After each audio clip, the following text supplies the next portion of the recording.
Well, as I was taking the 8mm clutch cover bolts out, which there's 9 of them, I remembered on this model you have to take the air cleaner off in order to get that out way easier. So before I went too far, since my 8 was already on my impact, I just took them 9 8mm bolts out, and then I went ahead, grabbed a 10mm, took the one out of here, here, and here for the air box, then also the hose with the clamp that's here, here, and here. And to make this easier, this goes here. I just took that one off also.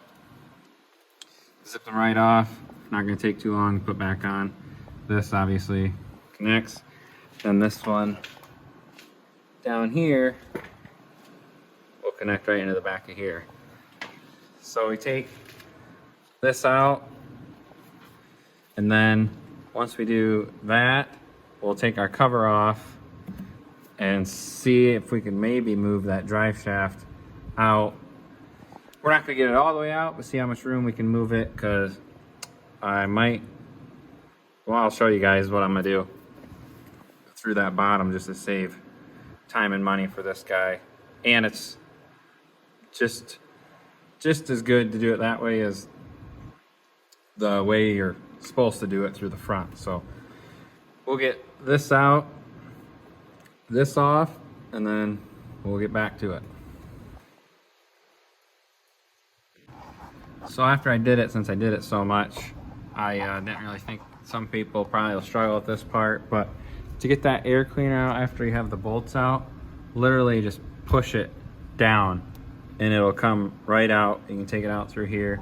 But then also this clutch cover, you'll see you just gotta pull, keep it kind of in there, pull it out past the seal, pull on this rear side and go up, and then you'll clear this greaser, and then just keep pulling. It ain't gonna hurt it. It's just a little, there's not very much tension when I say keep pulling. And then it'll skip over the top of that greaser, and then this will come right out. And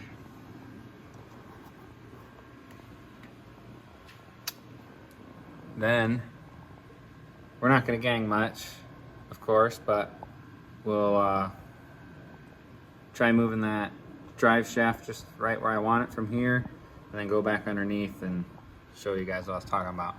But might need to do some secondary adjustment on here also. That's pretty high ride belt.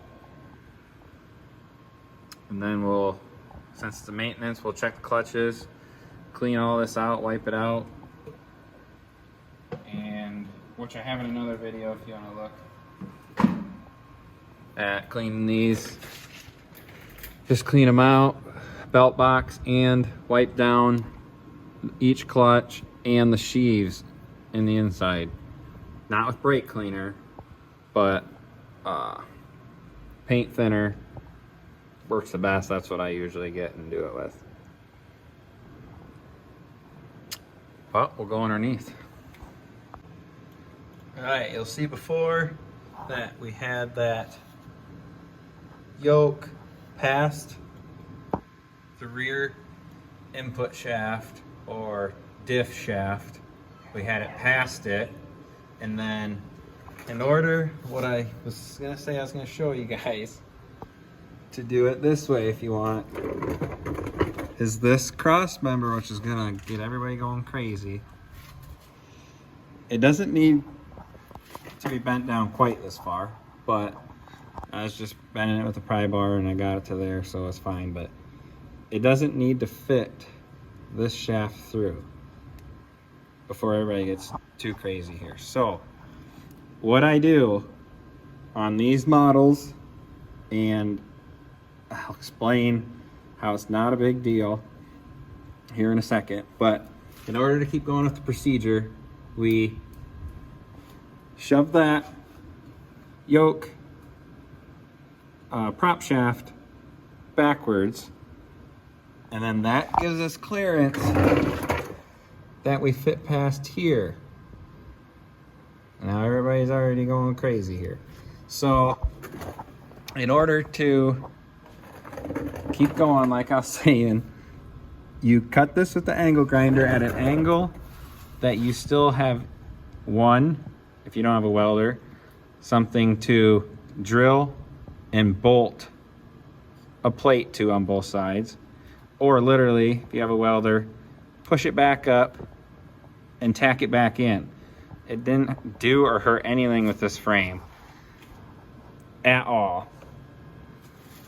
I mean, these are basically tacked in. You can see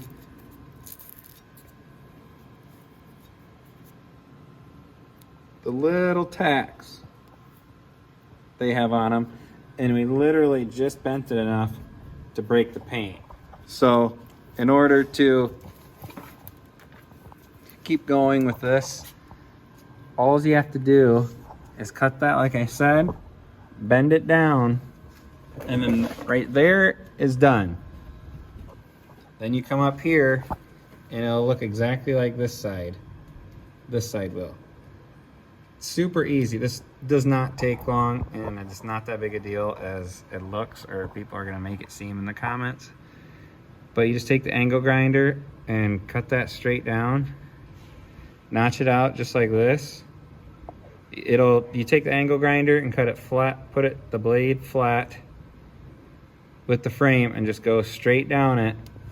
And then that allows your front yoke right here, because it'll bind and catch right here. You won't be able to get that out with just doing that. You're gonna have to also do that. So then once you get this bent down, this is cut off, you literally pull the prop shaft towards you and down, and then it will, since this is not coming out of here technically, which I was saying when you don't have to bend it down so far, you literally, it just gets past here in the frame and down far enough that this will come down just enough to clear that front. And then you can literally take the prop shaft and go straight out the front with it.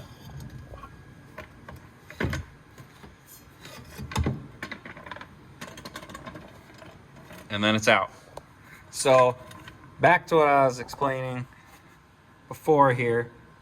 The procedure to do this is to take the whole front diff, axles out, sway bar, well, not really the sway bar, but you might have to on certain models. But the A-arms, which are connected to the sway bars, if it has sway bars. This one obviously doesn't, but that's another thing, the A-arms, and then the winch, front bumper, and on this one also has a plow mount. So that would have to come off, which is not a big deal taking it all off. The next problem is you're still cutting the frame. In the actual procedure to do these yokes, you have to notch out the front. I don't know if you'll be able to see it from down here. Basically where that winch is, just above it, you have to notch out the frame anyway. And not like this notch. Basically take, so say this was all one piece. You would take it, notch it down to here, go down, and then notch it back. So this whole section would be gone, because that's the only way to get fit and get the yokes to fit through that front end. Because with the angle of going up, it needs extra clearance to get it out, and that's the actual procedure. So doing this, which nobody will ever see, and this obviously is not taking any integrity out of this frame. This is just laid over metal that's already tacked right here. There's nothing here. It's just flapped over metal that's basically not flat following the frame. Not a big deal at all there. And then this, if you're cutting this, putting it back up and connecting it back, that's no worse than cutting the front. Granted, yeah, this is part of the main structure of this frame, but you're putting it back just the same. It ain't any different than putting lift kits in trucks, especially a rough country lift kit. That literally, on the Silverados, on certain models, you have to cut a part of the frame out and the cross member to put that lift in. So doing this and putting it right back and tack welding it with welds that are probably better than Polaris's factory welds is not a big deal. Especially since you're doing that to the front anyway, in that part of the frame. So, I mean, this big tubing and whatnot, I'd rather do to it than that round tubing up front, which is connected to the plate that you're cutting on the front end of the front cross. Basically the front clip, you would say, of these units. But that's how I get them out. We'll see who goes crazy over this or who just realizes this is the best way to save time and money for people and to get another job done. So I know it's a little run on of talking, but I wanted to show the procedure for the people doing the videos in a row, but then also basically get the comments out of the way, which are still going to happen, but of cutting on any sort of maintenance, as you would call it, procedures. So these yokes aren't really maintenance, but they do end up being maintenance down the road. And yeah, I mean, Polaris leaves you no other way. I mean, either way, right procedure or not, you're cutting a portion of the frame out, either way. And I find this not only easier and faster, but just better, because these welds are going to be fine. And if not, you already have the welder out. Put a small tack if you're that scared on it. But putting it back up, welding it, I think you'll be A-okay. And I'll continue this once I get the yokes out for the people that are doing this in the procedure still. And, oh good Lord, what are you doing? And we'll get to getting on with this one so we can get the U-joints out, new yokes and U-joints in, and then put it all back together. Right. Thanks for watching.